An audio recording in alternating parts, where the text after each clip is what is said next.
Vossa Excelência sabe que a MP 471 foi uma renovação de benefícios. Sabe quem foi o presidente que editou a medida provisória original?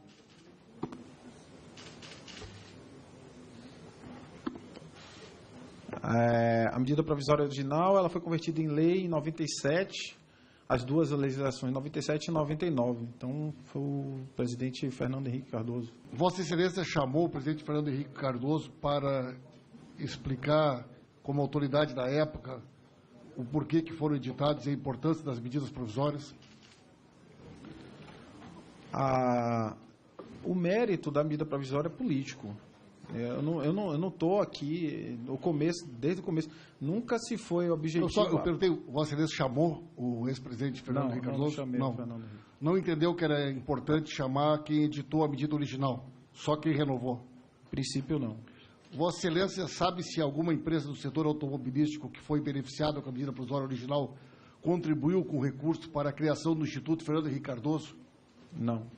Vossa Excelência sabe se algum parente do ex-presidente Fernando Henrique Cardoso ou de algum líder do PSDB, Democrata ou PPS, tem algum tipo de contrato de prestação de serviço ou de consultoria com alguma empresa que foi beneficiada com a edição da medida provisória? Não. Vossa Excelência investigou se algum político ligado ao PSDB, Democrata ou PPS, durante as campanhas eleitorais que seguiram após a edição da medida provisória original, receberam recursos dessas empresas? Não. Vossa Excelência sabe quem foram os parlamentares relatores da medida provisória original na Câmara e do Senado?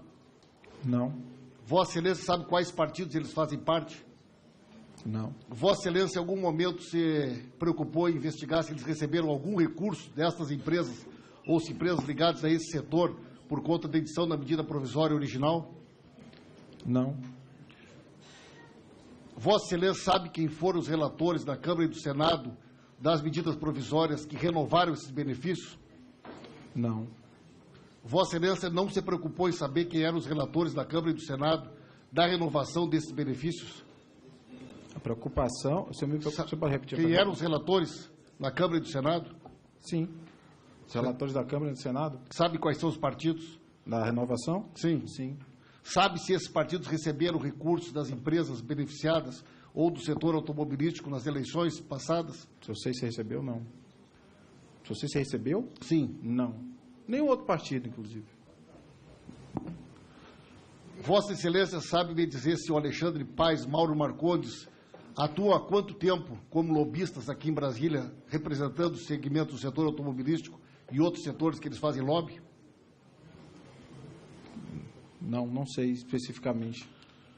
Vossa Excelência sabe me dizer se o Zé Ricardo e o pai dele anteriormente, o Ivani e o Edson, os dois principais líderes desse esquema de corrupção dentro do CARF, atuam nesse esquema mafioso desde quando? A investigação ela data desde 2005, no princípio. Vossa Excelência sabe afirmar que antes disso eles não atuavam desta maneira criminosa no interior do CARF? Não tenho como afirmar. Se eu tenho como afirmar? É. Não tenho como afirmar. Não houve interesse em poder fazer uma investigação que voltasse num período anterior a 2005 sobre a atuação dessa quadrilha, dessa máfia dentro do CARF? Não, em princípio não. Muito bem. Veja, senhor presidente, como, do meu ponto de vista, fica absolutamente clara a maneira como houve uma escolha na condução dessa investigação. Por que razão que o presidente Lula, que reeditou a medida provisória, deve ser ouvido para saber se ele tem alguma informação, que interesses levaram a renovar essa medida provisória, e quem editou ela não? Por que razão nós deveríamos acreditar numa tese de que existe algo suspeito na renovação dessa medida provisória e não existe nada de suspeito na sua edição original? Porque acaba se estabelecendo uma seletividade ideológica que revela dois pesos e duas medidas para investigar um caso semelhante. E é contra isso que nós nos insurgimos. Nós queremos que tudo seja investigado. A investigação original das Zelotes, inclusive, ela diz respeito a 74 casos suspeitos que foram julgados no CARF, que em julho do ano passado, foi anunciado pelo Ministério Público Federal, a própria Polícia Federal falava que já tinha 6 ou 7 empresas prontas para serem denunciadas, algo em torno de 7 bilhões de reais.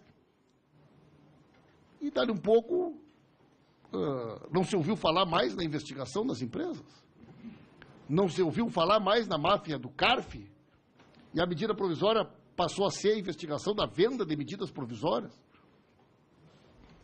levantando uma suspeita, inclusive, a respeito dessa casa e do Senado. Afinal de contas, aqui todos nós temos responsabilidade cívica, institucional. Aqui ninguém aprovaria uma medida provisória com interesses que não fosse aquilo que nós acreditamos que é o melhor para o Brasil. Então, o que eu quero deixar aqui, presidente, é exatamente uma demonstração de como, nesse episódio específico, em que o presidente Lula foi convidado a prestar esclarecimento, houve um corte ideológico.